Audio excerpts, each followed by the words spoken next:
Bonjour chers camarades boursicotteurs, j'espère que vous allez bien. Il faut qu'on se parle parce que la bourse est amorphe depuis une dizaine de jours. Si vous êtes comme moi, vous vous demandez peut-être comment se positionner présentement. Est-ce qu'un rebond significatif est à prévoir ou doit-on envisager un retour à des niveaux plus bas sur les marchés boursiers? À travers une analyse du discours de la Fed, du comportement des consommateurs, de la courbe de rendement et de la bourse en général, je vais vous proposer ma réponse à cette question.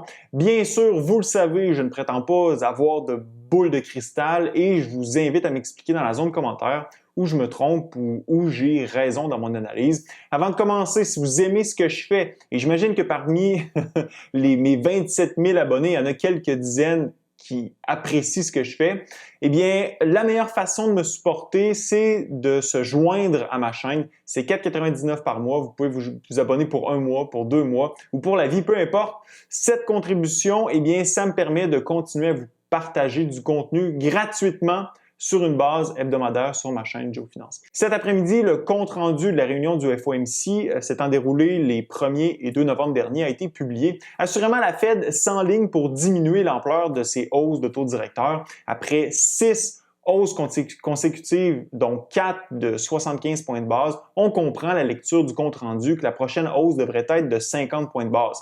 C'est d'ailleurs ce que les acteurs du marché anticipent. Cependant, les interrogations persistent sur la destination finale du taux directeur de la Banque centrale américaine. À ce sujet, le compte-rendu nous donne peu d'indices, si ce n'est que celui-ci devrait être plus élevé qu'anticipé initialement.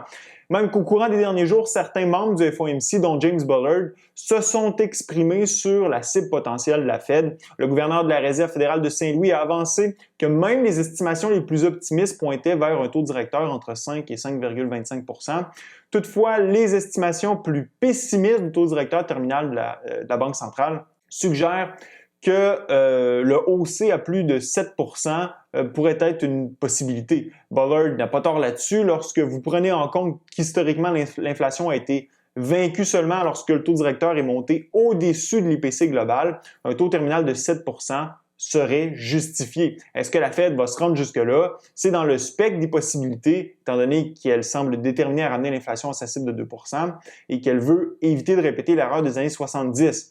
Pour ce qui est des investisseurs, ce scénario catastrophe, disons-le, n'est actuellement aucunement considéré. Les anticipations sont pour un taux terminal à 5,25 % en mars 2023, un maintien à ce niveau jusqu'en septembre, puis des coupes à partir de novembre 2023 pour terminer l'année à 4,5 %. Soyons honnêtes, tout ça est encore bien loin et bien des choses peuvent se passer d'ici là, mais ce qu'il faut retenir, c'est que les marchés anticipent un pivot de la Fed l'an prochain. En continuant de réduire son bilan et de grimper son taux directeur, la Fed commence tout juste à avoir un effet sur l'inflation. Par exemple, la croissance monétaire est à son plus bas depuis les années 1990, ce qui inévitablement aura un impact sur les dépenses des ménages, la demande et le niveau des prix. Comme je vous l'ai expliqué dans une vidéo précédente, la politique monétaire fonctionne à la manière d'un tsunami. Le choc initial est suivi d'une vague déferlante qui généralement emporte l'économie avec elle. Le temps que prend la vague à frapper la côte est variable. D'ailleurs, la Fed elle-même reconnaît qu'elle n'a aucune idée de quel sera le réel impact du resserrement monétaire sur l'économie. Par contre, une chose est certaine, le choc des hausses de taux directeurs va se concrétiser et un indicateur peut nous donner une idée sur le moment où la vague va nous frapper.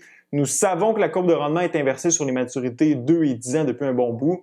En plus de cette inversion, les maturités 3 mois et 10 ans sont maintenant inversées. Essentiellement, l'intérêt sur un bon du Trésor d'une maturité de 3 mois est plus élevé que sur une obligation de 10 ans, ce qui est un non-sens. De là, l'inversion de la courbe de rendement. Normalement, plus vous prêtez de l'argent longtemps, plus l'intérêt devrait être élevé. Lorsque la courbe de rendement s'inverse de la sorte, ça nous indique qu'une vague déferlante devrait finir par nous frapper de plein fouet. Ce fut le cas en 82, 90, 2001, 2007 et 2020. Et à chaque fois que ces deux rendements obligataires se sont inversés, la Fed a entamé un pivot, c'est-à-dire qu'elle a renversé sa politique monétaire pour la faire passer d'agressive à accommodante.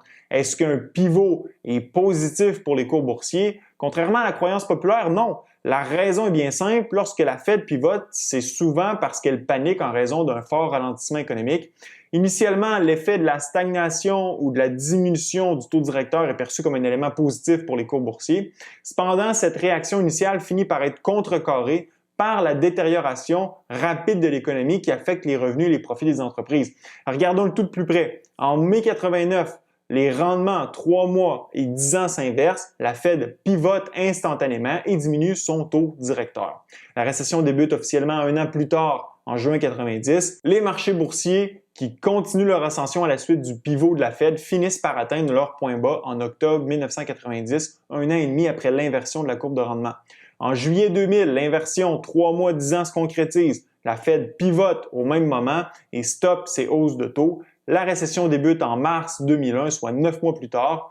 Les marchés boursiers rebondissent après le pivot de la Fed, mais finissent par chuter et atteignent leur point bas en septembre 2002, soit 2 ans après l'inversion de la courbe de rendement. En juillet 2006, la courbe de rendement s'inverse. La Fed réagit en arrêtant ses hausses de taux directeurs. La récession débute en décembre 2007, soit 1 an et demi plus tard. Les marchés boursiers continuent de grimper à la suite du pivot de la Fed. Par contre, ils s'essoufflent et tombent rapidement pour atteindre leur point bas en mars 2009, 3 ans après l'inversion de la courbe de rendement. Ce qu'il faut retenir de ça, c'est que le pivot de la Fed tant attendu, qui pourrait avoir lieu d'ici la fin de l'année, n'est pas le moment où les cours boursiers vont soudainement rebondir pour nous ramener en 2021. À chaque cycle de resserrement monétaire durant les 30 dernières années, l'inversion de la courbe de rendement à 3 mois, 10 ans a signalé une période de souffrance économique à venir. C'est le choc initial qui nous indique que la vague s'en vient droit vers nous. Celle-ci frappe généralement dans les 12 à 18 mois qui suivent. Dans le cas qui nous concerne, le 3e ou 4e trimestre de 2023 semble tout indiquer. Les dommages réels du côté boursier ne se concrétisent que plusieurs mois après le choc initial, parfois même 2 à 3 ans plus tard, ce qui nous amène au plus tôt à la fin 2023, au pire en 2024. Ce que ça veut dire, c'est qu'à moyen terme, la bourse devrait chuter davantage. Du moins, c'est mon avis. Si vous pensez le contraire, expliquez-moi votre raisonnement dans la zone de commentaires. Pour cette raison, je continue d'accumuler des liquidités. Semaine après semaine, le pourcentage de mon portefeuille alloué aux liquidités augmente. Ajoutons à cela que les consommateurs ont une marge de manœuvre très réduite avec le taux d'épargne qui est au plancher et les dettes sur carte de crédit à un niveau record, sans compter que l'enthousiasme de ceux-ci est plutôt moribond. Même chose du côté des entreprises où le Manufacturing PMI, un indice qui reflète les cycles économiques, est tombé sous les 50, ce qui indique l'avènement d'une période de contraction économique. La Fed est d'ailleurs consciente que le risque économique penche du côté du ralentissement, c'est-à-dire de la récession. Pour ce qui est des marchés boursiers à plus court terme, tout est possible. On peut monter, descendre, faire du surplace, etc. Ceci étant dit, lorsqu'on regarde les indicateurs techniques, le marché pourrait se renverser et je n'en serais pas surpris. Le S&P 500 se rapproche d'une zone de résistance majeure qui a été frappée à 3 reprises déjà dans le bear market actuel. En plus, cette zone correspond grosso modo à où se situe la moyenne mobile 200 jours. Par ailleurs, autant du côté du RSI que du MACD, on se rapproche de niveaux relativement élevés, nous indiquant qu'un revirement des cours est de plus en plus probable. Le VIX a aussi brisé sa ligne de support, mais on pourrait assister à une tentative ratée comme ça s'est produit il y a quelques semaines. Donc, si on passe à travers de cette zone de résistance, une extension du présent rallye est possible. Toutefois, mon scénario de base reste un renversement sur le niveau de résistance après avoir tenté de le briser. Je vais suivre tout ça pour vous de très près. Laissez-moi savoir dans la zone commentaire ce que vous en pensez. Ce fut un plaisir d'être avec vous. À la prochaine.